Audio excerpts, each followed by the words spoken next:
Okay, so you guys sent in some readings, right? And they're all about this intersection of economics, morality, and politics. Yeah. And honestly, when I first saw the topic, I was like, ugh, is this going to be a snooze fest? Uh-huh. But I gotta say, once I started digging in, it was actually really fascinating. For sure. It's like, we often think of these things as totally separate, but these sources, they really show how intertwined they are. Mm.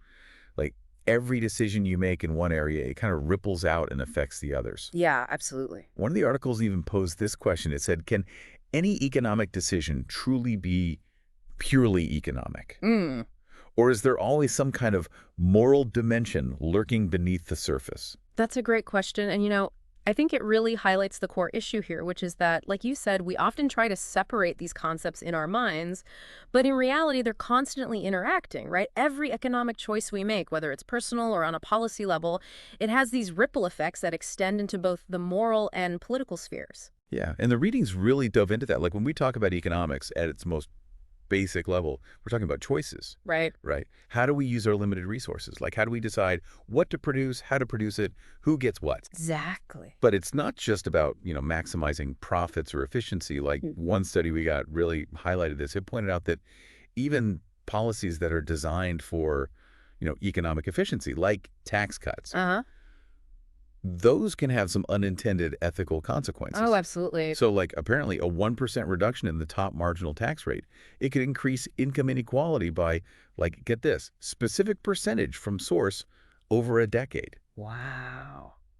That's pretty crazy, right? I mean, it just shows how economics and morality are so closely linked. It is. And it sort of brings us to the challenge of defining morality itself.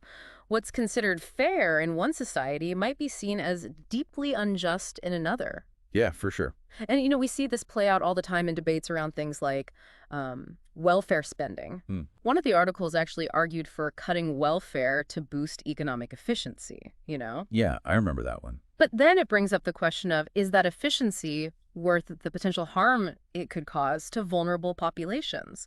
I mean, that's a complex question, right? There's no easy answer. Totally. And then you bring politics into the mix, and Yeah. it becomes even more complicated because politics is like the arena where all of these clashes between economic goals and moral values, it's where they all play out in the real world. Right, right. And politics is messy by nature. It's all about trying to find solutions, but it's influenced by so many different things like power dynamics, public opinion, lobbying groups. All of these factors just add layers and layers of complexity. Oh, for sure.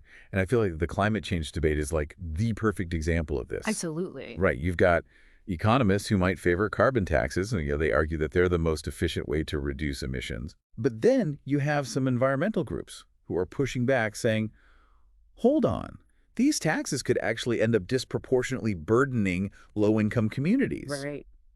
So it's like, how do governments even begin to balance all of these competing priorities? I mean, the Paris Agreement was a step in that direction, Yeah. right? It aims to limit global warming to well below 2 degrees Celsius. Right. But even with that agreement in place, we're seeing that a lot of countries are actually struggling to meet their emissions targets. Yeah, it's tough. And it makes you wonder how effective international agreements really can be, especially when there are these strong economic interests at play. It's a real challenge. And, it highlights this tension that's at the heart of so many political decisions.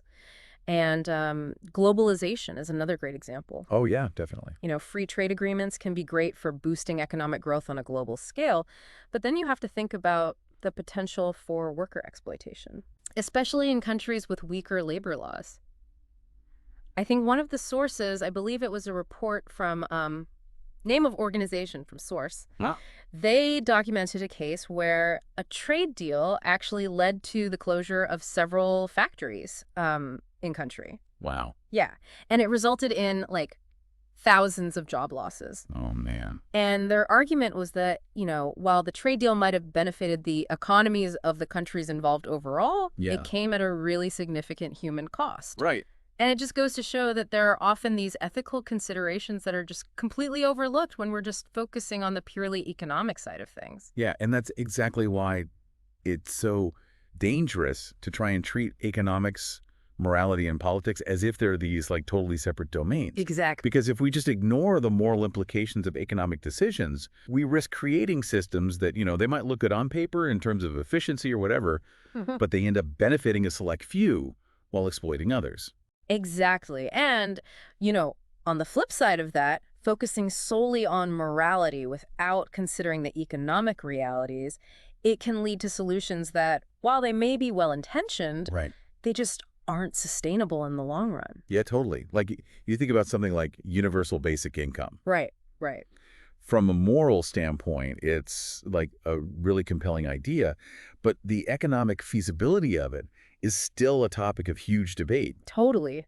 And of course, politics, without being grounded in both economics and ethics, well, it can easily devolve into populism or even authoritarianism, right? Oh, for sure. One of the articles, it pointed to a historical example of populism from source Okay. as a case where, you had all this economic anxiety and it was basically exploited to undermine democratic norms. Wow. The author of that article, they argued that specific argument the author made. That's a really cautionary tale. It is. And, it really just underscores the need for us to have these really informed, nuanced political discourses that take into account both the economic and ethical dimensions of these complex issues. Yeah, for sure. So, okay, if this is the problem, what's the solution?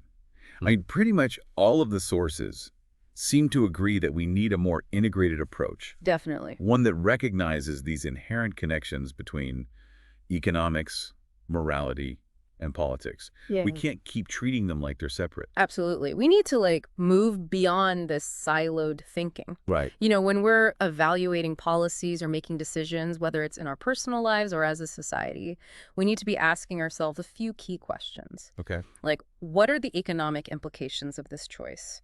What are the ethical considerations? And then how do all of these factors interact within the political landscape? I like that. It's about looking at the whole picture. Exactly. And acknowledging that, yeah, there are often trade-offs involved. Right. But those trade-offs, they should be made consciously and transparently. And, that's where informed public engagement becomes so important. We can't just leave these really complex decisions to economists, ethicists, or politicians alone. Right. We all have a stake in this. Exactly. We all have a role to play. And the more we understand about how these systems are all interconnected, the better equipped we are to actually demand policies that are not just economically sound, Right. but also morally just and politically viable. I love that. It's a tall order, for sure. It is. But it's not impossible. Oh, and one article even posed this question. It said, how can we foster more cross-disciplinary dialogue to find better solutions? It's something for all of us to think about, right? Definitely. Well, this has been, honestly, like a super thought-provoking deep dive. I've learned a lot, and I hope everyone listening has too.